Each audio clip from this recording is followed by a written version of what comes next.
Ladies and gentlemen, he was not supposed to be on this program, but as soon as Sean McDermott news broke, I'm like, we got to get Tommy P back on. Tom Pelissero here from my NFL network, friends and family. Good to see you, Tom. How are you, sir? Good to see you, Rich. Doing great. What's up to my boys in the studio? Hey, what's up, Tommy P? What up, man? Cracking. Great to see you. So, what happened, Tom? What happened in Western New York today, sir? Short version of it, Rich. Sean McDermott was called into a meeting.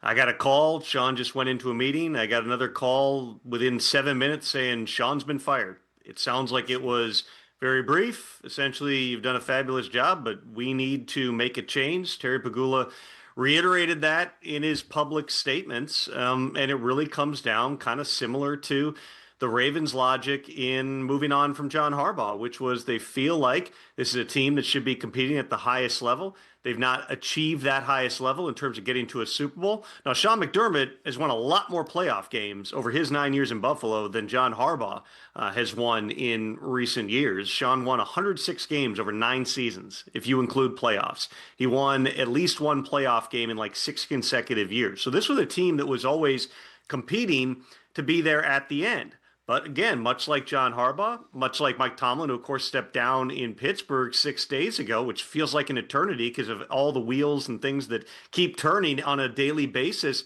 Right now, there's times where owners simply feel like it's time. And I know that I said this on the show a couple of weeks ago.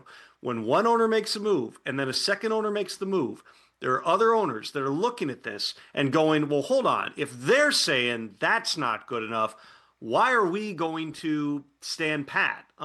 Certainly with Sean McDermott, there were some frustrations that he had, and you saw it in terms of certain players who were inactive on game days, kind of a revolving door at wide receiver and whatnot. But ultimately, Terry Pegula not only decided to pick essentially Brandon Beane over Sean McDermott, he promoted Brandon Beane. He gave him a larger title. Brandon Beane is now going to lead the search for a new head coach, and also the coaching staff is now going to report to Beane. Every team's reporting structure is different. There are some that have the sort of two-pronged horizontal structure, in some cases three-pronged. Everyone talks to the owner. That's what the Bills had in recent years. Now they have the classic vertical structure where it's coaching reports to the GM who reports to the owner. They are doing some things differently here. They want to be, unified as an organization. Obviously, Terry Pegula didn't feel like that was the case down the stretch of the season. If they don't turn the football over 5 times, if they don't have several borderline calls that people are still talking about go against them, do they go into the AFC Championship game? Does that save Sean McDermott? Is this what Steve Bisciotti said, and that just would have saved him for one more week? I don't know. I don't have those answers at this time right now. What we do know is the Bills, now one of 10 teams making a head coaching change in this cycle. There are 8 jobs currently available. This is a cycle that we went into knowing there weren't, necessarily the Ben Johnson, Mike Vrabel, the shoe-in types of candidates. The ones who are getting jobs are the ones who just got fired. It's John Harbaugh going to the Giants. It's Stefanski going to the Falcons. And now McDermott coming out there, he's not going to be the top candidate for every job, but certainly there are teams this morning, many of them in-person interviews, who are monitoring this and having to recalibrate again as a highly accomplished NFL coach, at least in terms of his winning percentage and consistency, suddenly becomes available. So is there any sort of inner workings underneath the ocean iceberg pieces about the Beane McDermott relationship that you can lend potentially to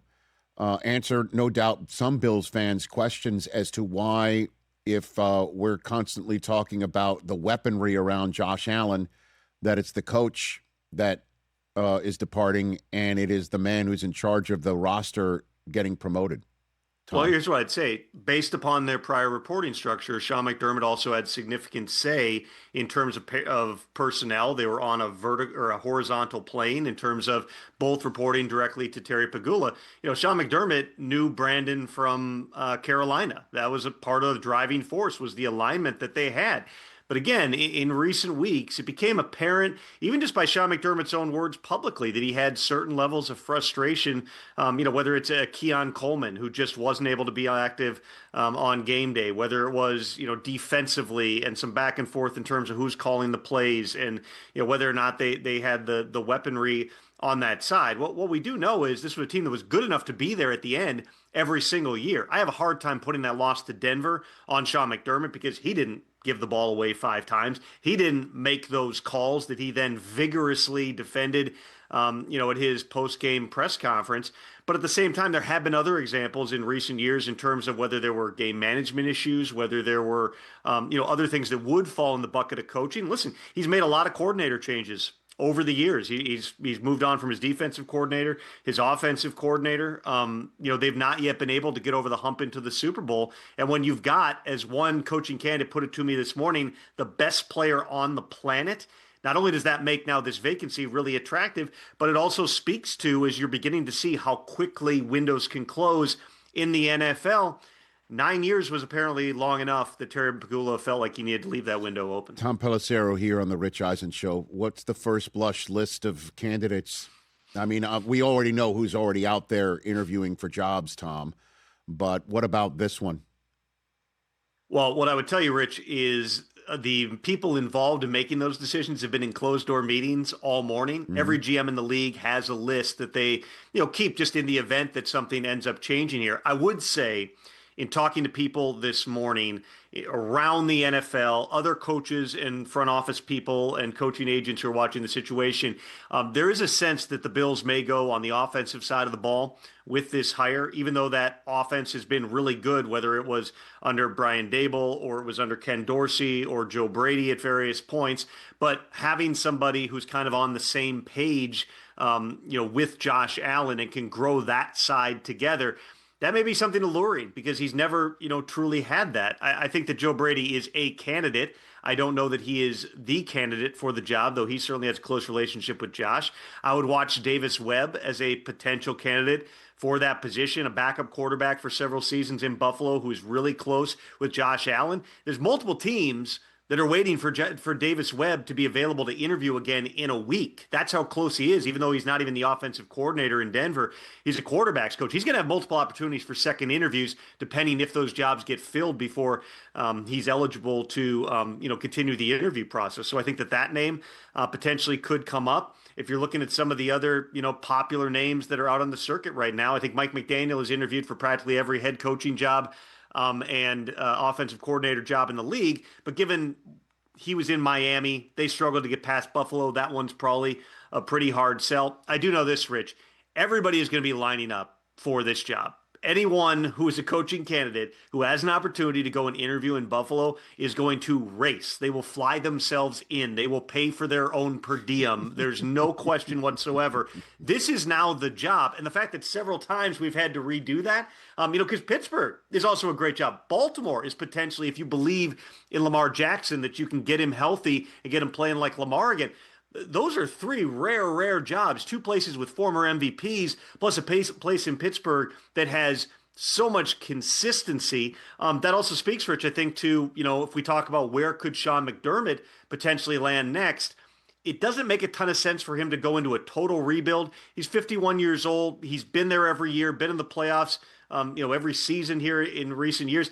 I don't really see him I'm going to go to Arizona or I'm going to go to Las Vegas. I think the teams to watch for Sean McDermott, potentially the Steelers, though that would be outside of their normal bucket in terms of who they look to hire. Baltimore is certainly one that I could see making a lot of sense for Sean McDermott. And the other one would be Tennessee. We know the Titans have pursued John Harbaugh. They wanted to speak to Kevin Stefanski again before he took Atlanta. They want to speak to Jeff Hafley again, although I believe Hafley's in the building with Miami right now, and I'm not sure he leaves without getting that job. Matt Nagy and Robert Saleh are in Tennessee today, but given the aggressiveness of Tennessee, they've got a quarterback, great place to live, new stadium opening. There are aspects of that job, Rich, that I would just say don't count them out as a potential option for Sean McDermott. There's one more, Tom. Let me hit this with you. Because, again, the Ravens, he was not going to go there. Ravens weren't going to hire him either. even though they have an MVP quarterback and everyone would want to coach an MVP quarterback. But now there's another MVP quarterback that's open. Is there any shot, Mike Tomlin? It's just like, okay, hey, Mike, listen, let's kick a tire here and see what's up. You want to coach Josh Allen? And again, I understand the idea would be to potentially not go another CEO head coach, but it would be, let's get a play caller. The next voice to be heard in Josh Allen's ear is going to be potentially your head coach and a familiar voice at that in your ear. What about kicking a tire on Mike Tomlin saying, this is the one shot maybe we have to see if you're interested, and then we'll trade and we'll talk turkey with the Rooneys. What do you think, Tom? Well, there's several things. You mentioned some of them there. Question one is, would the Rooneys even trade Mike Tomlin to Buffalo? Just up the road. You'd have to start there. Yeah, just up the road. Right. If they are unwilling, that is a drivable. I've done that drive during training camp. That is very close geographically, and it's one of your AFC rivals. Right. They'd have to be willing to do it. Even if they were, do the Bills want to go into the defensive-minded 50-something-year-old coach bucket for a guy who, quite frankly, he hasn't had Josh Allen, but he has not had as much success, over the last 9 years as Sean McDermott has. Right. He did, obviously Mike won a Super Bowl. That was in his second season. He's been to another Super Bowl. But in recent years, he hasn't won a playoff game in 9 years. The 9 years that Sean McDermott won 8 playoff games and got fired for it is a 9-year stretch in which Mike Tomlin has not, won a single playoff game. The third part of it is whether Tomlin is willing to listen. Yes, you would think if there were a place that it can contend right away that has the quarterback, that's the type of job that would be interesting to Mike Tomlin. But I mentioned this on game day morning, I think yesterday, Rich, with you, a member of Giants ownership, shortly after Mike Tomlin stepped down as the head coach of the Steelers, reached out to Tomlin. And that person was not alone. But Giants ownership reached out to Mike Tomlin and said, hey, would you have any interest in doing this? The answer was, I do not plan to coach in 2026. At this point, I don't believe that Mike Tomlin is in a mental space where he wants to coach in 2026. If that changes this week, next week, a month from now, there's all kinds of different things that could happen. But right now, albeit with a little bit of a pumping of the brakes in certain places to evaluate the Sean McDermott aspect of this, a lot of these coaching searches right now are full steam ahead. They're going to be moving relatively rapidly here over the next week or two. All right. In the next couple minutes, just to wrap things up, Tom, how did Stefanski land in Atlanta? And walk me through best you can the Packers' mindset in keeping LaFleur. I would say with Atlanta, Kevin Stefanski did an initial virtual interview there. Him and Matt Ryan are both from Philadelphia. I was told basically the conversation never stopped. The interview never stopped. The two of them were talking a ton. Stefanski at one point FaceTimed Matt Ryan, and Ryan is sitting there watching tape. He's been on the job for a couple of days, and he's in there. This is much closer to John Elway than it is to Tom Brady. Matt Ryan is very invested, so you've got that kind of kindred football spirit that Kevin Stefanski was looking for. Tennessee wanted to bring him on Sunday. The Falcons got the interview set up on Saturday. It was more of a coronation than an actual interview. Not a surprise that Stefanski lives in Atlanta, where you can argue, well, his issue in Cleveland was he didn't have the quarterback. You don't have the quarterback in Atlanta. No, but you got Bijan Robinson and Drake London and maybe Kyle Pitts if you tag him or re-sign him. You got a ton of weapons, and a quarterback that you could choose to potentially work out a new deal with in Kirk Cousins, who had Kevin Stefanski as his OC the year that Stefanski ended up, getting the job. In terms of the Packers and Matt LaFleur, that never really changed. The mentality was always there. They wanted to see how the season played out. There was a comment that Ed Policy, the new president and CEO, made last offseason about, hey, I want to see the season. That set off bells and whistles with a lot of people of, is this guy in trouble? Is Matt LaFleur, is he coaching for his job? I never got the sense that any of that was real. They never called John Harbaugh. They weren't considering replacing a 46-year-old head coach who also is a top play caller with a 63-year-old. It just didn't make sense, and that's nothing against John Harbaugh. They weren't going to go down that road. This was a negotiation on the financials. They were able over several days to figure that out. There were conversations about how does everybody, be the best that they can be between Matt LaFleur and Brian Gutekunst, as well as Russ Ball, who is there as the executive vice president. Once they felt like they were in a good place, the market was pretty well established for what Matt LaFleur is.